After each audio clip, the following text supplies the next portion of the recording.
Muy buenas noches, mi nombre es Raymond Marte, matrícula 2025-0684, estudiante de seguridad informática. Y en esta ocasión estoy trabajando en una práctica, sería el profesor Jonathan Rondón de la materia de seguridad de redes. A continuación, lo que voy a presentar es una explicación técnica de lo que sería la topología que implementé para la primera práctica de refrescar conocimientos. Ahora bien, antes de comenzar a explicar adecuadamente mi topología, como la vemos en pantalla, ese básicamente sería el VLCM, que tengo todo. Este VLC, este direccionamiento IP, basado mediante VLCM, fue implementado utilizando lo que sería la subred, o bueno, la red, el bloque de 172.16.0.0 más que de 16. Y de ahí se fue segmentando que, co- o considerando lo que sería, pues, por ejemplo, una futura escalabilidad. Por eso vemos en apartado, por si llega a preguntar, apartados donde faltan segmentos como la subred de la 64 hasta la 127 más o menos, que sería por futuros escalamientos. Esto se va a ver en diferentes apartados, como también incluso las VLAN sucursales. Ahora bien, eh, para entender qué es todo esto, qué es esta pequeña topología, pues básicamente es una topología corporativa que se basa en lo que sería una empresa central, en este caso ficticia, de mi autoría, Martech, por mi apellido, donde vemos, así acercamos, lo que sería sucursal Gascue, central y otra sucursal, que sería sucursal, en el caso técnico, sucursal A, el headquarter o central, y sucursal B. En este caso, lo que se planteó en todo el escenario es que existiera lo que sería una redundancia y en un enrutamiento y alta disponibilidad. ¿Qué me refiero con esto? Básicamente que exista lo que sería un failover de que dos nodos estén funcionando continuamente para balancear cargas, como un load balancing, claramente. Y de aquí, cuando, por ejemplo, si llega a pasar una situación donde un equipo falle, pues tiene que haber otros que mantenga la continuidad de lo que sería el negocio. Vemos como incluso la conexión del ISP hacia los routers de borde, los routers que se conectan ya directamente con Internet, vemos como siempre hay una doble conexión. También pasa aquí, por ejemplo, el borde uno se conecta con un router de la sucursal A y sucursal B. Eso siempre es buscando lo que sería la mayor redundancia posible. En este caso, se cumplió con lo que sería un enrutamiento de OSPF cifrado em, para mostrar, por ejemplo, funcionamiento. Eh, Voy a intentar conectar, mira aquí, bueno, vamos a borrarlo y reintentar otra vez.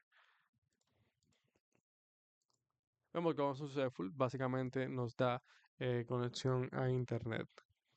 En este caso también se implementó un NAT, bueno, mejor dicho, un NAT overload o PAT, eh, donde lo que se buscaba es que como hay tantas conexiones a un solo nodo, pues que éste pueda manejar lo que sería correctamente suficientes direcciones IP públicas, que las nateara.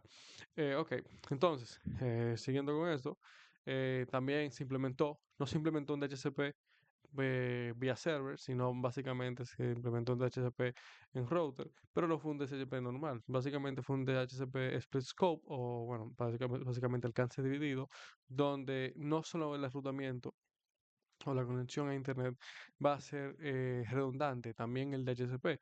Por ejemplo, el, entre diferentes routers, por ejemplo, vamos a poner ejemplo Core 1 y Core 2, pues dentro de la misma subred tenemos que el router 1 te excluya las redes 50% al 100%, o sea, más de la mitad. Por ejemplo, imagínense que tenemos 100 subredes, 100 direcciones IP disponibles para 100 equipos. Bueno, en este caso, tenemos dos routers que van a estar trabajando ambos como servidores HCP. Si los mantuviera exactamente igual, se sabe que ellos colapsarían y darían incluso puede ser IPs y similares o la misma IP compartida a diferentes equipos, lo cual puede ocasionar un problema debido a que no va a funcionar correctamente.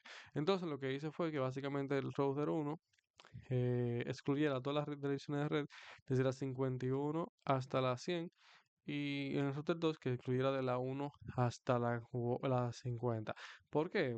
Pues básicamente que el router 1 se encargue de pasar todas esas direcciones IP y el router 2 se pase todas las direcciones IP que no excluye. Esto ya simplemente nos ahorra mucho trabajo de mantener redundancia y de que incluso si, por ejemplo, cae, no, o sea, imagínense la situación de que este router cae, sigue la conexión ahí, pero si fuera solamente el DHCP en Core 1, pues tendríamos un problema de direcciones IP, que el cual se soluciona con esta funcionalidad. También en el apartado, lo que sería ya enfocado a seguridad, se trabaja con ciertas medidas, como fue el modelo de defensa en profundidad y de confianza cero. Por ejemplo, ¿a qué nos refiero con confianza cero? De que si hago un ping por ahí, por ejemplo, de la sucursal a la central, pues este va a fallar. Se manejan paquetes, pues debido ya que vimos cómo este funciona hacia el internet, pero evita que a VLANs específicas, pues claramente no se conecte entre ellos. Si llevamos a capas, en la capa 2 se implementó lo que sería pues el Port Security, el que fue máximo 2 MAC que guarde y que ya si encuentra una tercera, pues que se apague, que el shutdown, que se haga un violation shutdown. Y también simplemente lo que sería el BPDU card, que como bien se sabe, para evitar que se conecte un switch que podría ser malicioso. En el dado caso de la capa 3, lo que se implementó fue lo que sería una ACL extendida que directamente los equipos Core. Que si yo puedo mostrar, por ejemplo, una muestra.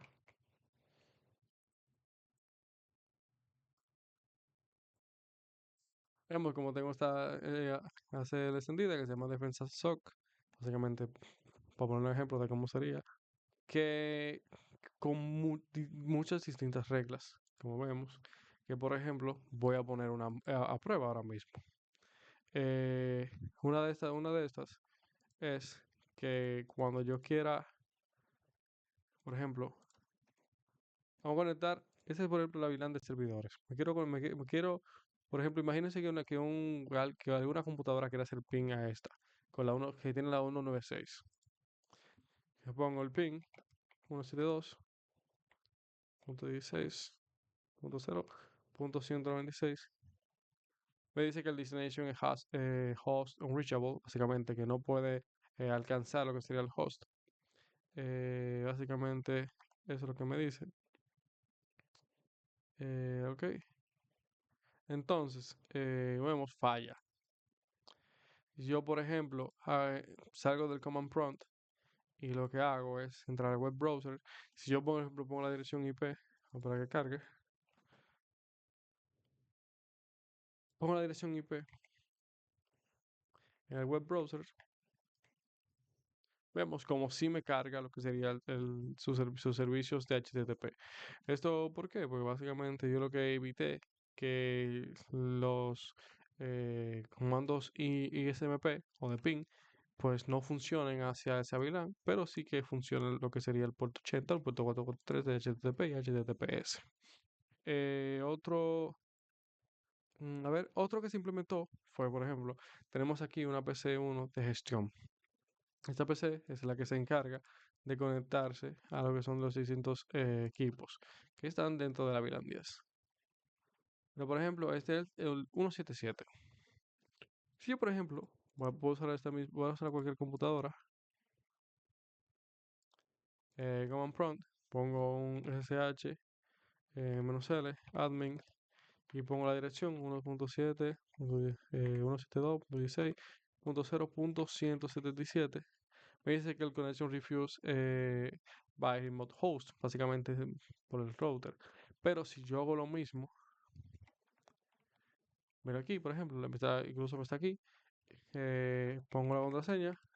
No, bueno, vemos como si se me conecta.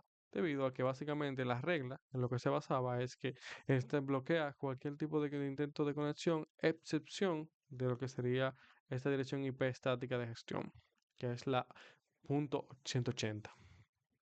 Eh, Aparte de eso, pues ya simplemente el, sería todo respecto al apartado de seguridad. A ver, ¿qué más? Ya probé lo que sería el OSPF, pero yo, por ejemplo, puedo agarrar y pasar un ping 200.1.1.1 y déjame ver aquí,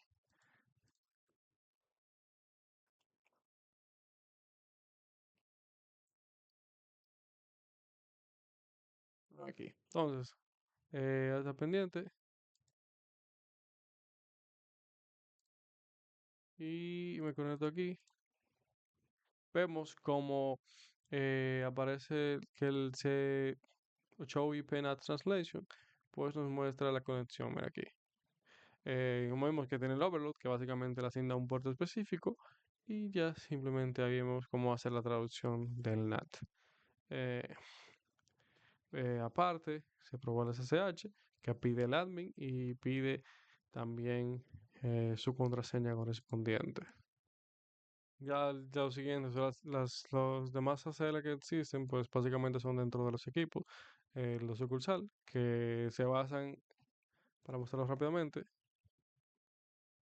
se basan en que solo permiten acceso a SSH directo, pues lo que sería una subred específica, que es justamente la de gestión de sus diferentes sucursales. Ya simplemente sería todo con respecto a la explicación de mi topología. Siento que se entiende perfectamente la idea de las sucursales y de la máxima redundancia. En este caso, bueno, no lo expliqué adecuadamente, pero vemos también cómo se implementó pues lo que sería Ether Channel entre los switches que son de distribución. Se preguntan por qué, pues debido a que hay Parque 13, por ejemplo, tiene una limitante con respecto a, a las interfaces de que no permite más de tres interfaces de capa 3. Las siguientes son de capa 2, que solo permiten el manejo del tráfico, lo cual no me servía adecuadamente. Entonces, ¿qué implementé? ¿Qué decidí que era mucho mejor para configurar? Básicamente conectaba su distinto core a su distintivo switch de distribución multicapa, y ya después de ahí para mantenga la información pues redundante, pero, por ejemplo, que se caiga está este, recibe la información, la pasa y ya se pasa aquí. Para que simplemente se mantengan vivos todos. Y ya pues sería todo con respecto a la práctica. Espero que a usted, profesor, le guste si me está escuchando y viendo, y que me dé su opinión totalmente objetiva sobre mi topología. En este caso, para confirmar, el rango de direcciones por última vez, P2P interno, eh, central punto cero, punto uno los P2P, punto 2 la VLAN A y sucursal A, punto 3 sucursal B, el buen público 200.1.1.0 y la punto 1.1.4, y ya simplemente la VLAN 10 directamente para configuración, bueno, la central de configuración de administración remota. Y eso sería pues ya por fin finalizando con todo lo que sería la explicación detallada de mi topología.